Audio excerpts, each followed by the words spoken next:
wish I could put my goal as travel more. I just don't have a passport, so can't put that one on there. Hello you guys, and welcome to today's video. I think it's time we chatted. You know, you and I haven't talked probably ever. I just feel like it's time. As I was kind of going about my week this week, I just felt like I needed to just set some goals for myself going into next year, set some habits for myself, and just make sure that I feel like I'm living life to the fullest potential that I can. You know, those are pretty big asks to ask myself, but we're here and we're gonna do it. For me right now, it's 2024. We're going into 2025, so that is why it is 15 habits to take with you into 2025. Number 1. This one is such a big one for me, and it is just being present more in life. I know in this day and age, we're all about cell phones, we're all about social media, all about kind of the fear of missing out, so we want to make our lives look as good as possible. I definitely struggle with that, and I definitely feel that on an everyday basis. I'm always on my phone, and one thing that I've noticed is the people that I actually enjoy being around. I enjoy being around a lot of people, but the people that I feel like fill up my cup the most is those hangouts where our phones are put away and we just actually have some connection. And I feel like I want to bring that into more parts of my life. So when I'm going to a concert per se, maybe I would like put my phone up for one song, like my favorite song or something. Because you pay all this money for a concert and immediately you're just looking at the concert through a screen, you know? But what if we just put that down? Whoa. Then you're looking with your own eyes, like crazy. Is it crazy? Point number 2, I'm just gonna keep doing this. I feel like that's fun. Drinking water. I'm a horrible water drinker. I literally started this weekend when I was making this list because I was like, what will better my life? And I feel like water intake is one of those things. I'm always like an iced tea, Dr. Pepper, smoothie gal. I'm not, like, I would have like a little bit of water in a day simply because someone offers me it and I can't say no. So I'm gonna try and cut out everything else to an extent, you know, and just drink a lot of water. Point number 3 is I want to regulate my sleep schedule. So I don't need to set myself a time to go to bed and a time to wake up because I feel like that really puts a box on your life. I want to be able to get over 7 hours of sleep a night, but also not sleep in to the point where I just don't want to do anything for the day. So I think that goes hand in hand, is just getting a better sleep schedule. Point number 4 is I want to cook more. So I work a few different shifts at my regular day-to-day job. When I'm off at 6 p.m., I would love to be able to come home and cook myself something for dinner rather than just being lazy and, you know, going out and grabbing something. But the days where I work until 9 p.m., you know, it might not be as feasible for me to cook because I'm like drained by the end of the day. But on those days, maybe I could pre-cook something in the morning and then have it at 9 p.m. I don't know. That's something that I'm going to try going into this next year. I want to try out new recipes as well. I just feel like I just do the same, like spaghetti, tacos, shepherd's pie, repeat. I would say like I'm somewhat of a picky eater, but when I try things and I like them, then I'll keep making them. So I just need that like boost to be like, you need to try this, it's so good. So if you guys have any recipes or anything, definitely let me know because I need to expand my food horizon. Number 5, I want to clean my house as I go about my day. This is so helpful to me especially because when things pile up, dishes pile up, laundry piles up, it's just like overwhelming. And then I feel like I can't do any of it. So I feel like if, you know, when I leave the living room, I'll bring a plate with me, put it in the dishwasher. When I'm going upstairs, I'm like, oh, may as well bring a load of laundry down and put it in the washer before I go to work. That is gonna just change my life so drastically because then you're not just sitting there anxious and stressed about how everything has to be done all at once. If you just do those little things day by day, it'll get a lot better. That's still a habit that I have to work on for sure. That's why I said we're starting now, you know. I'm not saying that I have it all together. But I feel like doing that going into next year, if I make it a habit for myself, it's gonna end up going really well. Number 6 is go to things more. Which you're like, Brittany, that is such a broad topic. But sometimes I find myself just sitting at home, reading, watching TV, scrolling on my phone, like not really doing anything.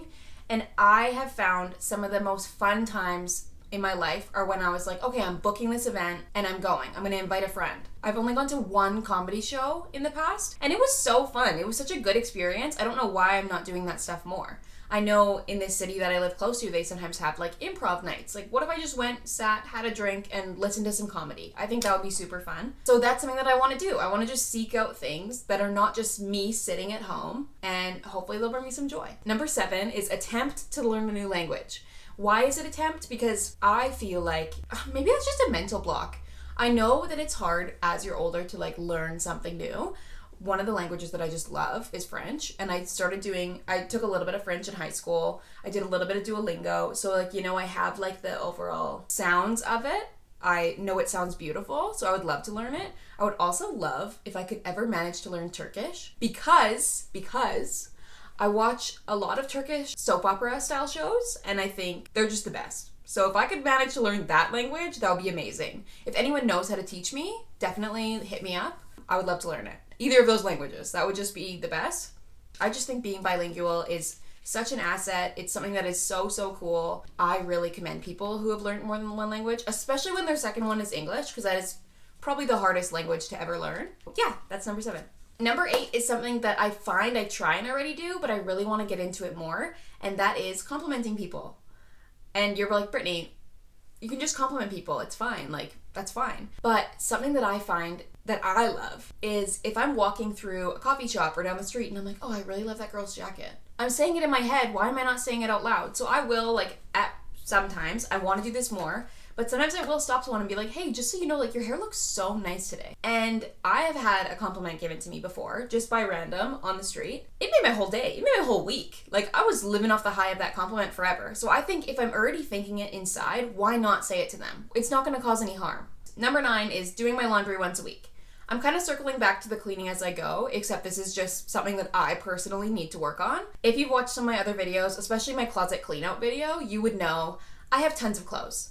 I just do. It's kind of a burden, but it's a great thing. I do not do my laundry as often as I should. I literally rotate through all my clothes, and including like underwear and stuff, and then all of a sudden I'm wearing swimsuits under my clothes, and it's like, oh wow, now I really need to do my laundry. So if I commit to doing it once a week, I feel like I'll start nailing it down and it'll just be way better in the long run. So that is a goal that I'm setting for myself personally. If you guys are ready to do your laundry once a week, ignore that one, you know?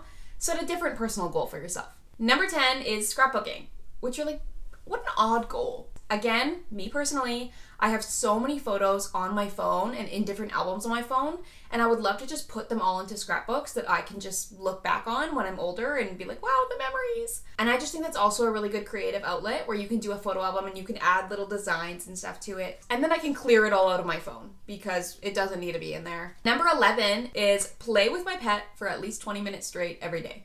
That doesn't mean I'm going to ignore him for the rest of the day, but it just means I want to take 20 minutes out of my day to actually acknowledge that, like, you exist, you're important to me, let's have a good time. So whether that's playing with his toys or running around with him or just chasing him around the house and, like, being intentional with it. I know I tend to play with my pet for, like, 2 to 3 minutes and then I go about something else in my day. I just want to be able to give him my full attention throughout my entire 20-minute period and make sure that, like, he just feels loved throughout the day. So if you don't have a pet, that wouldn't apply to you. I'm not gonna say maybe try that on your kids because I feel like they probably should get more than 20 minutes of attention, but maybe try it on your kids. Who knows? Maybe they need 20 minutes straight of just like your fully focused attention. I don't know what I'm saying. Let's go on to the next one. Number 12 is caring for your friends.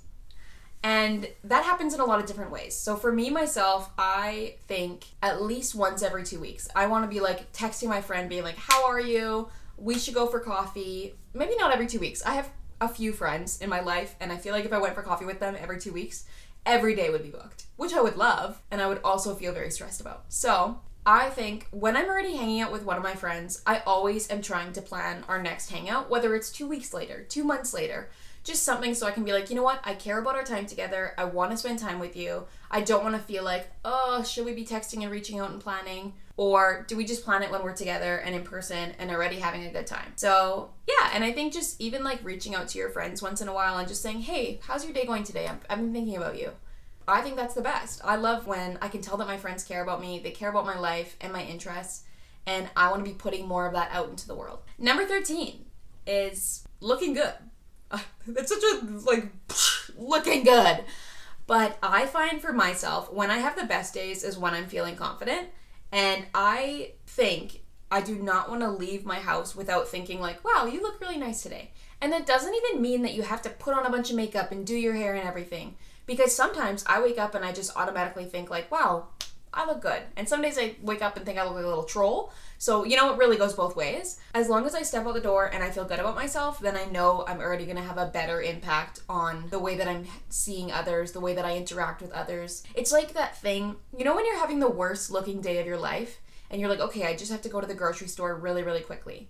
and then you end up going to the grocery store and you see everybody that you know in like a 5-minute span. I think that as long as I leave the house and I feel like I look good, which I know sounds superficial, but it just is true, then I'll automatically feel happier to see other people when I'm out in public. And that could be as simple as like throwing on my favorite coat that I really like wearing. Number 14 is a really fun one. It is painting once a month. So you're like, Brittany, what are you painting? Are you doing like walls and stuff? No. I can either paint on canvas, I can do a little bit of paper painting, I'll paint over an old artwork piece that I had. I don't know, just the little aspect of like painting away. It just feels good. You know, you mix some colors together, put a little sparkle in it, and I think it's a really fun pastime. So I think if I challenge myself to do it at least once a month, I just give myself that like evening of self-care. Maybe I'll put on a face mask and paint. And you can really swap painting out with any other kind of personal hobby that you like to do. Maybe what was I gonna say? I was gonna say maybe you want to play hacky sack once a month by yourself. I feel like that wouldn't be very fun, but you know, to each their own. Painting is my outlet that I can just do something for fun and feel good about it when it's done. So yeah, just do something that like brings you a little bit of joy for yourself. Number 15, which is my last point, get outside more. And I know what you're thinking, Brittany, if you live in Canada like I do, it gets cold in winter. Like, how are we supposed to start this at the beginning of 2025? But I just think throw on your ski pants, throw on your jacket, and like go for a little walk. It could be a 5-minute walk, or like drive somewhere and just sit on a bench for 5 minutes. I just think being able to like breathe in that air outside is so nice. It is so rewarding. I find my mind always clears a little bit when I'm going for a walk outside. I think better, I breathe better, I feel better. It just makes your life better when you're either going for a walk, getting some more exercise, just sitting outside. It's so hard to be stuck inside all day. I feel like I need those little bits of like breathing room and fresh air. I remember there was a specific time when I was younger, I was in grade 6, and I walked from my house to my friend Sarah's house. And it was like a 25-30 minute walk at 5 in the morning because I wanted to go and curl her hair for school. Oh, I was a good friend back then. So I walked all the way over there, and I just remember thinking like, wow, there's no cars outside. Like, it's just so beautiful out here. And that kind of makes me feel a little bit sad because I don't take the time to appreciate being outside more. So that's just my last point, is get outside more, enjoy the nature that's around you, whether it's for 5 minutes or 25 minutes, or maybe you'll be outside for 4 hours, who knows. But yeah, those are all my goals, and those are things that I just really want to work on going into 2025. And you'll notice with all of these things, I never ever set like go outside 3 times a week, cook 80 times a week, you know? Because I think once you set that actual number on it, then that can just lead the road to disappointment. And I don't want to feel disappointed in myself for not accomplishing things, because I think these are things that I'm trying to better myself with. Why should I put like this weird onus on myself that you have to do it or you fail? So I'd say if you guys are going to try and complete some goals for the year, try and make it more like of those lifestyle habitual changes and not something that's like you have to do this or you're a loser. Because you're not a loser. I'm not a loser. That's the whole main takeaway of this video, is we're not losers. We're cool. Thank you guys so much for listening to me ramble on and tell you about my goals for the year. If you guys liked any of them, definitely let me know which ones you might consider trying, but also let me know your goals because I want to feel inspired too. And again, let me know some recipes because I want to try cooking some cool things. Thank you guys so much for watching this video. I will see you next week.